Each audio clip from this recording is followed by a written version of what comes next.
तुम मुझे खून दो, मैं तुम्हें आज़ादी दूंगा। তোমরা আমায় রক্ত দাও, আমি তোমাদের স্বাধীনতা দেব।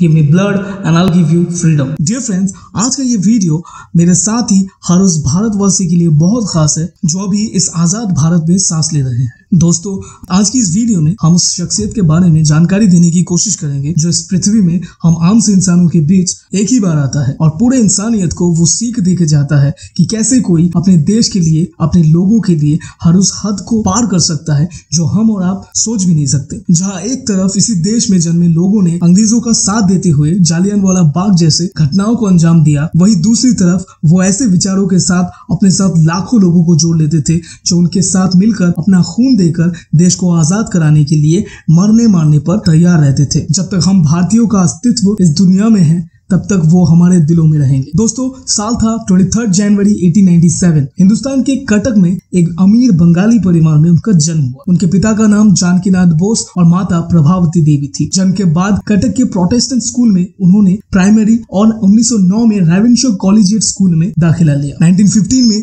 उन्होंने इंटरमीडिएट की परीक्षा बीमार होने के बावजूद सेकंड रैंक में पास किया। 1916 में जब वे दर्शनास्त्र में BA के छात्र थे तब एक अंग्रेज अध्यापक जिनका नाम प्रोफेसर ऑटन था, उन्होंने छात्र के साथ दुर्व्यवहार किया था। सुभाष ने छात्रों का नेतृत्व संभाला और कॉलेज के प्रिंसिपल से शिकायत करते हुए प्रोफेसर ऑटन से माफी मांगने को कहा, लेकिन प्रिंसिपल ने इसे खारिज कर दिया। तब सुभाष को लगा कि अंग्रेज भारतीयों से कितना खराब व्यवहार करते हैं। कॉलेज में हुए अपने साथी से गलत बर्ताव ने उन्हें क्रांतिकारी बना दिया था। इस घटना के बाद वो अपने घर कटक लौट गए। उनके माता पिता ने उन्हें कुछ नहीं कहा। भाइयों की सहानुभूति उनके साथ थी क्योंकि हर कोई मान रहा था कि उन हालात में सुभाष ने जो कुछ भी किया वो सही था। वो हीरो बन चुके थे। जहां भी जाते छात्र उनका स्वागत और सम्मान करते। करीब 1 साल तक सुभाष ने किताबें साइड में रखकर जी जान से समाज सेवा में जुड़ गए थे। वे अपने दल के साथ गांव-गांव जाते और हेजा जो चेचक बीमारी थी उसका इलाज कर रहे डॉक्टरों का हाथ बटाते, उनके लिए खाना लेकर जाते, गाँव वालों के लिए दवाई की व्यवस्था करते और उन्हीं दिनों उन्होंने धार्मिक उत्सवों के जरिए युवाओं में सामुदायिकता की भावना जगाने का काम शुरू किया और 1 साल बाद फिर से कॉलेज जाकर 1919 में BA ऑनर्स की परीक्षा प्रथम श्रेणी में उत्तीर्ण की। कलकत्ता विश्वविद्यालय में उनका दूसरा स्थान था। पिता की इच्छा थी कि सुभाष ICS बने, इसलिए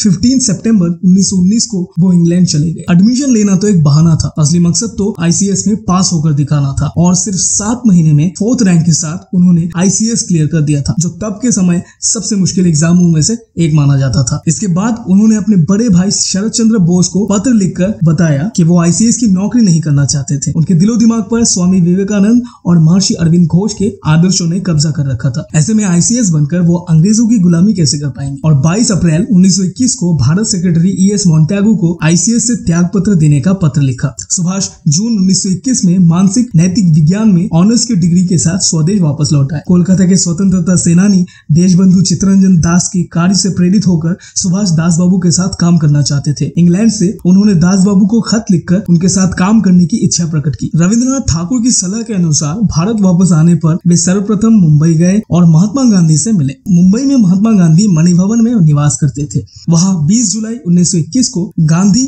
और सुभाष के बीच पहली बार मुलाकात हुई। गांधी ने उन्हें कोलकाता जाकर दास बाबू के साथ काम करने की सलाह दी। इसके बाद सुभाष कोलकाता में आकर दास बाबू से मिले और बहुत ही जल्द सुभाष देश के एक महत्वपूर्ण नेता बन गए थे। विधानसभा के अंदर अंग्रेज सरकार का विरोध करने के लिए कोलकाता महापालिका का चुनाव स्वराज पार्टी ने लड़कर जीता था और दास बाबू कोलकाता के मेयर बन गए थे। उन्होंने सुभाष को महापालिका का प्रमुख कार्यकारी अधिकारी बनाया। सुभाष ने अपने कार्यकाल में कोलकाता महापालिका का पूरा ढांचा और काम करने का तरीका ही बदल डाला। कोलकाता में सभी रास्तों के अंग्रेजी नामों को बदलकर उन्हें भारतीय नाम दिए गए। स्वतंत्रता संग्राम में प्राण न्यौछावर करने वालों के परिवारजनों को महापालिका में नौकरी मिलने लगी। 26 जनवरी 1931 को कोलकाता में राष्ट्रध्वज फहराकर सुभाष एक विशाल मोर्चे का नेतृत्व कर रहे। तभी पुलिस ने उन पर लाठी चलाई और उन्हें घायल करके जेल भेज दिया। जब सुभाष जेल में थे तब गांधी जी ने अंग्रेज सरकार से समझौता किया और सारे कैदियों को रिहा करवा दिया, लेकिन अंग्रेज सरकार ने भगत सिंह जैसे क्रांतिकारियों को रिहा करने से साफ इनकार कर दिया था। भगत सिंह की फांसी माफ कराने के लिए गांधी जी ने सरकार से बात तो की, परंतु नरमी के साथ। सुभाष चाहते थे इस विषय पर गांधी जी अंग्रेज सरकार के साथ किया गया अपना समझौता तोड़ दे, लेकिन गांधी जी अपने ओर से दिया गया वचन तोड़ने को राजी नहीं थे। अंग्रेज सरकार अपने स्थान पर अड़ी रही और भगत सिंह और उनके साथियों को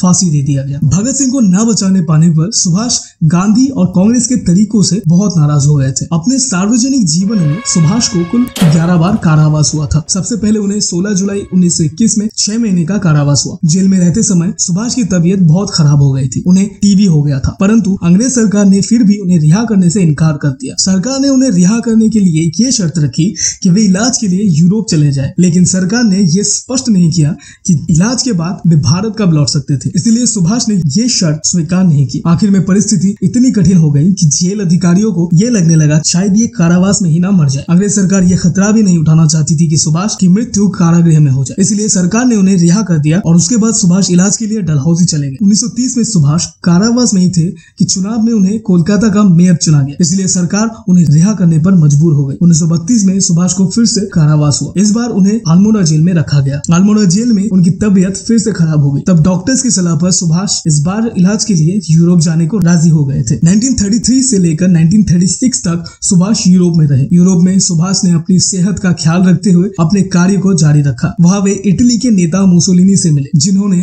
उन्हें भारत के स्वतंत्रता संग्राम में सहायता करने का वचन दिया। आयरलैंड के नेता डी वलेरा सुभाष के अच्छे दोस्त बन गए थे। 1934 में सुभाष को उनके पिता के मृत्युशैया पर होने की खबर मिली। खबर सुनते ही वे हवाई जहाज में कराची होते हुए कोलकाता लौटे, लेकिन कराची में ही उन्हें यह पता चल गया था कि उनके पिता की मृत्यु हो चुकी है। फिर भी वो कोलकाता गए। कोलकाता पहुंचते ही अंग्रेज सरकार ने उन्हें गिरफ्तार कर लिया और कई दिनों तक जेल में रखने के बाद वापस यूरोप भेज दिया। 1938 में गांधी जी ने कांग्रेस अध्यक्ष पद के लिए सुभाष को चुना तो था, मगर उन्हें सुभाष की कार्य पद्धति पसंद नहीं आई थी। इसी दौरान यूरोप में सेकेंड वर्ल्ड वॉर के बादल छा गए थे। सुभाष चाहते थे कि इंग्लैंड की इस कठिनाई का लाभ उठाकर भारत का स्वतंत्रता संग्राम अधिक तीव्र किया जाए। उन्होंने अपने अध्यक्षीय कार्यकाल में इस ओर कदम उठाना भी शुरू कर दिया था, परंतु गांधी जी इससे सहमत नहीं थे। 1939 में जब नया कांग्रेस अध्यक्ष चुनने का समय आया, तब सुभाष चाहते थे कि कोई ऐसा व्यक्ति अध्यक्ष बनाया जाए जो इस मामले में किसी दबाव के आगे बिल्कुल भी न झुके। ऐसे किसी दूसरे व्यक्ति के सामने न आने पर सुभाष ने स्वयं कांग्रेस अध्यक्ष बने रहना चाहा, लेकिन गांधी उन्हें अध्यक्ष पद से हटाना चाहते थे। गांधी ने अध्यक्ष पद के लिए पट्टाभी सीतारामैया को चुना। कविवर रविंद्रनाथ ठाकुर ने गांधी को पत्र लिखकर सुभाष को ही अध्यक्ष बनाने का निवेदन किया। प्रफुल्ल चंद्र राय और मेघनाथ साहा जैसे वैज्ञानिक भी सुभाष को ही फिर से अध्यक्ष के रूप में देखना चाहते थे, लेकिन गांधी जी ने इस मामले में किसी की बात नहीं मानी। कोई समझौता न होने पर बरसों बाद कांग्रेस पार्टी में अध्यक्ष पद के लिए चुनाव हुआ। सब यही समझते थे कि जब महात्मा गांधी ने पट्टाभी सीतारामैया का साथ दिया है तो वे चुनाव में आसानी से जीत जाएंगे, लेकिन वास्तव में सुभाष को चुनाव में 1580 मत और सीतारामैया को 1377 मत ही मिले। गांधी जी के विरोध के बावजूद सुभाष बाबू 203 मतों से चुनाव जीत गए थे, मगर चुनाव के नतीजे के साथ बात खत्म नहीं हुई। गांधी जी ने पट्टाभी सीतारामैया की हार को अपनी हार बताकर अपने साथियों से यह कह दिया कि अगर सुभाष के तरीकों से सहमत है तो वे कांग्रेस पार्टी से हट सकते हैं। आखिर में तंग आकर 39 अप्रैल 1939 को सुभाष ने कांग्रेस अध्यक्ष पद से इस्तीफा दे दिया था और उसके बाद 3 मई 1939 को सुभाष ने कांग्रेस के अंदर ही फॉरवर्ड ब्लॉक के नाम से अपनी पार्टी की स्थापना की। कुछ दिन बाद सुभाष को कांग्रेस से ही निकाल दिया गया। बाद में फॉरवर्ड ब्लॉक अपने आप से एक स्वतंत्र पार्टी बन गई। सेकेंड वर्ल्ड वॉर शुरू होने से पहले से ही फॉरवर्ड ब्लॉक ने स्वतंत्रता संग्राम को और अधिक तीव्र करने के लिए जन जागृति शुरू की। 3 सितंबर 1939 को मद्रास में सुभाष को ब्रिटेन और जर्मनी में युद्ध छेड़ने की सूचना मिली। उन्होंने यह घोषणा किया कि भारत के पास अब सुनहरा मौका है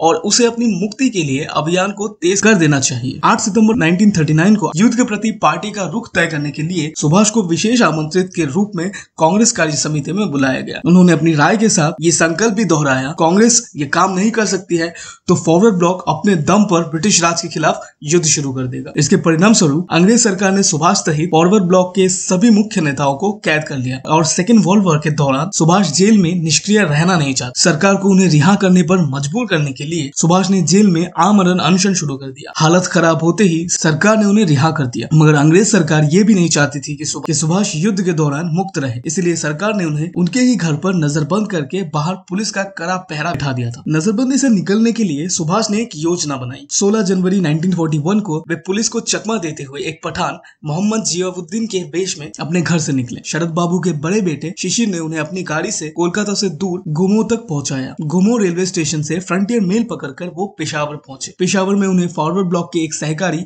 मियां अकबर शाह मिले। मियां अकबर शाह ने उनकी मुलाकात कीर्ति किसान पार्टी के भगत राम तलवार से करा दी। भगत राम तलवार के साथ सुभाष पेशावर से अफगानिस्तान की राजधानी काबुल की ओर निकल पड़े। इस सफर में भगत राम तलवार रहमत खान खान नाम के पठान और सुभाष उनके गूंगे बहरे चाचा बने थे। पहाड़ियों में पैदल चलते हुए उन्होंने ये पूरा सफर पूरा किया था। काबुल में सुभाष 2 महीनों तक उत्तमचंद मल्होत्रा नामक एक भारतीय व्यापारी के घर में रहे। वहां उन्होंने पहले रूसी दूतावास में प्रवेश पाना चाहा। इसमें नाकामयाब रहने पर उन्होंने जर्मन और इटालियन दूतावासों में प्रवेश पाने की कोशिश की। इटालियन दूतावास में उनकी कोशिश सफल रही। जर्मन और इटालियन दूतावास ने उनकी सहायता की। आखिर में ऑरलैंडो मजोंटा नामक इटालियन व्यक्ति बनकर सुभाष काबुल से निकलकर रूस की राजधानी मॉस्को होते हुए जर्मनी की राजधानी बर्लिन पहुंचे। यहाँ आपको बता दें कि सुभाष बचपन से ही भेष बदलकर छुपने में माहिर थे। लोगों को चकमा देने और जहाँ जहाँ वो चाहते थे वहां जाके छुपे रहने में वो माहिर थे। आईना को उन्होंने इतना बड़ा बना दिया था कि हर जगह सुभाष अपने लोगों को स्पाई बनाकर रखते थे। उनके पास अंग्रेज सरकार की हर अगले कदम की जानकारी रहती थी। यहाँ तक उन्होंने अपने कुछ स्पाई को हर जगह बड़े ऑफिशियल पोस्ट पर तैनात भी कर रखा था। ब्रिटिश इंडियन मिलिट्री फोर्स में भी उनके स्पाइस रहते थे। अंग्रेजों से हर वक्त एक कदम आगे रहते थे सुभाष। बर्लिन पहुंचने के बाद सुभाष सर्वप्रथम रिबेनट्रोप जैसे जर्मनी के अन्य नेताओं से मिले। उन्होंने जर्मनी में भारतीय स्वतंत्रता संगठन और आजाद हिंद रेडियो की स्थापना की। इसी दौरान सुभाष नेताजी के नाम से जाने जाने लगे। जर्मन सरकार के एक मंत्री एडम फन टॉट सुभाष के अच्छे दोस्त बन गए थे। आखिर 29 में 1942 के दिन सुभाष जर्मनी के सर्वोच्च नेता एडल्फ हिटलर से मिले, लेकिन हिटलर को भारत के विषय में विशेष रुचि नहीं थी। उन्होंने सुभाष को सहायता का कोई स्पष्ट वचन नहीं दिया था। आखिर में सुभाष को पता लगा कि हिटलर और जर्मनी से उन्हें कुछ खास मदद नहीं मिलने वाला है। इसीलिए 8 मार्च 1943 को जर्मनी के कील बंदरगाह में वे अपने साथी आबिद हसन सफरानी के साथ एक जर्मन पनडुब्बी में बैठकर पूर्वी एशिया की ओर निकल गए। वो जर्मन पनडुब्बी उन्हें हिंद महासागर और मैडागास्कर के किनारे तक ले गई। वहां वो दोनों समुद्र में तैरकर जापानी पनडुब्बी तक पहुंचे। सेकेंड वर्ल्ड वॉर के समय किन्हीं भी 2 देशों की नौसेनाओं की पनडुब्बियों के द्वारा नागरिकों की ये एकमात्र अदला बदली हुई थी। ये जापानी पनडुब्बी उन्हें इंडोनेशिया के पादांग बंदरगाह तक पहुंचा कर आई। पूर्वी एशिया पहुंचकर सुभाष ने सर्वप्रथम क्रांतिकारी रासबिहारी बोस से भारतीय स्वतंत्रता परिषद का नेतृत्व संभाला। सिंगापुर में जापान के प्रधानमंत्री जनरल तोजो ने नेताजी के व्यक्तित्व से प्रभावित होकर उन्हें सहयोग करने का आश्वासन दिया। कई दिन पश्चात नेताजी ने जापान संसद के सामने भाषण दिया। 21 अक्टूबर 1943 के दिन नेताजी ने सिंगापुर में आजाद हिंद फौज की स्थापना की। वे खुद इस फौज के राष्ट्रपति, प्रधानमंत्री और युद्ध मंत्री बने। इस फौज को कुल 9 देशों की मान्यता मिली। नेताजी आजाद हिंद फौज के प्रधान सेनापति भी बन गए थे। आजाद हिंद फौज में जापानी सेना ने अंग्रेजों की फौज से पकड़े हुए भारतीय युद्ध बंदियों को भर्ती किया था। आजाद हिंद फौज में औरतों के लिए झांसी की रानी रेजिमेंट भी बनाई गई थी। पूर्वी एशिया में नेताजी ने अनेक भाषण देकर वहां के स्थायी भारतीय लोगों से आजाद हिंद फौज में भर्ती होने और उसे आर्थिक मदद देने का आह्वान किया। उन्होंने अपने आह्वान में ये संदेश भी दिया, तुम मुझे खून दो, मैं तुम्हें आजादी दूंगा। सेकेंड वर्ल्ड वॉर के दौरान आजाद हिंद फौज ने अपनी सेना के सहयोग से भारत पर आक्रमण किया। अपनी फौज को प्रेरित करने के लिए नेताजी ने दिल्ली चलो का नारा भी दिया था। दोनों फौजों ने अंग्रेजों से अंडमान निकोबार आइलैंड्स जीत लिए थे। ये दोनों आइलैंड्स आजाद हिंद फौज के अनुशासन में चले गए थे। नेताजी ने इन आइलैंड्स को शहीद आइलैंड और स्वराज आइलैंड का नाम दिया था। दोनों फौजों ने मिलकर इम्फल और कोहिमा पर आक्रमण किया, लेकिन बाद में अंग्रेजों का पलड़ा भारी पड़ा और दोनों फौजों को पीछे हटना पड़ा। दोस्तों, ये सोचना भी अपने आप में बहुत ही खास है कि कैसे अकेले के दम पर नेताजी ने दूसरे देश में जाकर गवर्नमेंट को कन्विंस करते हुए एक फौज खड़ी कर दी, जब देश की सबसे बड़ी पार्टी कांग्रेस उनके खिलाफ। जब आजाद हिंद फौज कमजोर पड़ रही थी और पीछे हट रही थी, तब जापानी सेना ने नेताजी के भाग जाने की व्यवस्था की, लेकिन नेताजी ने झांसी की रानी रेजिमेंट की लड़कियों के साथ सैकड़ों मील चलते रहना पसंद किया। इस प्रकार से नेताजी ने सच्चे नेतृत्व का आदर्श प्रस्तुत किया। 6 जुलाई 1944 को आजाद हिंद रेडियो पर अपने भाषण के माध्यम से नेताजी गांधी जी को संबोधित करते हुए नेताजी ने जापान से सहायता लेने का अपना कारण और आजाद हिंद फौज की स्थापना के उद्देश्य के बारे में बताया। उन्होंने कहा कि मैं अपने देशवासियों से ये कहना चाहता हूँ कि कोई भी अंग्रेजों की आर्मी में भर्ती ना हो। ये काम वो उन क्रांतिकारियों के लिए छोड़ दे जो पहले से ही ब्रिटिश आर्मी में है। उन्होंने ब्रिटिश की वर्दी तो पहनी है, लेकिन आत्मा हिंदुस्तानी है, और जब आजादी का दिन आए तो वो ये याद रखे कि उसे क्या करना है, यानी कि किसके लिए लड़ना है। इस भाषण के दौरान नेताजी ने गांधी जी को राष्ट्रपिता कहा और तभी गांधी जी ने भी उन्हें नेताजी कहा। पूरे हिंदुस्तान ने उनका ये भाषण सुना। जो आग उन्होंने जलानी चाहिए थी वो धीरे धीरे लोगों के सीने में अभी जलनी शुरू हो चुकी थी। आईएनए एक्टिवली ब्रिटिशर्स के खिलाफ इंडिया में लड़ रहे थे और शहीद हो रहे थे। आईएनए के लगातार ब्रिटिशर्स के नाक में दम करने को देखकर तब आखिरकार वो दिन आ ही गया। जो आग नेताजी ने 1943 में लगाई, वही 1946 में 66 एयरफोर्स के जहाज और 10,000 नेवी के सिपाहियों ने जो विद्रोह शुरू किया वो अब देश में फैलने लगा। हर जगह इतना विद्रोह का आग फैलने लग गया था कि ब्रिटिशर्स के पास अब एक ही रास्ता रह गया, भारत को छोड़ना। इस मामले में जब ब्रिटिश प्राइम मिनिस्टर क्लेमेंट एटली, जिन्होंने अपना सिग्नेचर देके भारत को आजाद करवाया था, जब वो भारत आए थे तो कोलकाता के गवर्नर फणिभूषण मुखर्जी से बात करते हुए उन्होंने कहा था भारत को स्वतंत्रता दिलाने में नेताजी की सेना द्वारा निभाई गई भूमिका सर्वोपरि थी, जबकि गांधी जी द्वारा चलाए गए अहिंसा आंदोलन की भूमिका को उन्होंने मिनिमल बताया था, यानी कि बहुत थोड़ा सा। दोस्तों, सेकेंड वर्ल्ड वॉर में जापान की हार के बाद नेताजी का नया रास्ता ढूंढना जारी रहा। उन्होंने रूस से सहायता मांगने का निश्चय किया और 18 अगस्त 1945 को नेताजी हवाई जहाज से मंचूरिया की तरफ जा रहे थे। इस सफर के दौरान वो लापता हो गए और उसके बाद बाकी के जीवन के बारे में हम नेक्स्ट वीडियो में बात करेंगे, क्योंकि वीडियो काफी लंबा हो गया है, इसीलिए नेताजी के बाकी जीवन काल की स्टोरी हम नेक्स्ट वीडियो में कवर करेंगे। Thank you so much for watching this video. अगर वीडियो पसंद आया तो वीडियो को लाइक करके अपने दोस्तों को भी शेयर कर दीजिएगा। कमेंट्स करके बताइएगा कि वीडियो आपको कैसा लगा। Thank you so much for watching this video. तब तक के लिए मिलते हैं नेक्स्ट वीडियो में। Stay fit and active.